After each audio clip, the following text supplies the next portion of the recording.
ابن مسعود رضی اللہ تعالیٰ عنہ سے مروی ہے کہ حضور صلی اللہ علیہ وسلم نے فرمایا کہ فقط سچ بولا کرو، کیونکہ سچ نیکی ہے اور نیکی جنت تک پہنچاتی ہے۔ جو آدمی سچ بولتا رہتا ہے وہ اللہ کے دفتر میں سچا لکھ دیا جاتا ہے۔ اور جھوٹ سے بالکل دور رہو۔ جھوٹ فسق و فجور کی طرف لے جاتا ہے، یعنی برائی کی طرف لے جاتا ہے، اور فجور جو ہے وہ دوزخ میں پہنچا دیتا ہے۔ آدمی جب جھوٹ ہی جھوٹ بولتا رہتا ہے تو اللہ کے دفتر میں جھوٹا لکھ دیا جاتا ہے۔ حضرت ابن مسعود رضی اللہ تعالیٰ عنہ سے مروی ہے کہ جھوٹ نہ سنجیدگی کے طور پر بول سکتے ہیں نہ دل لگی کے طور پر، یعنی جو مذاق میں جھوٹ بولتے ہیں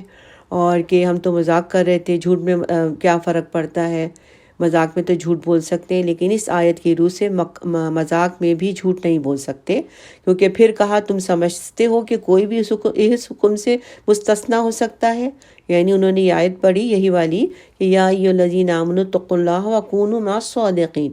یعنی کہ پھر کہا کہ تم سمجھ سکتے ہو کہ کوئی بھی اس حکم سے مستثنیٰ ہو سکتا ہے، یعنی مذاق میں بھی انسان کو جھوٹ سے پرہیز کرنا چاہیے، جھوٹ نہیں بولنا چاہیے۔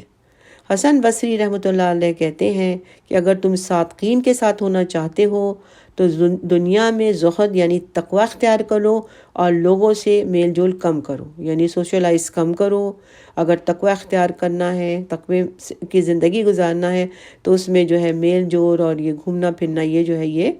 بالکل کم کرو۔ تو اللہ تعالی ہمیں نیک لوگوں کے زمرے میں داخل کرے، آمین یا رب العالمین۔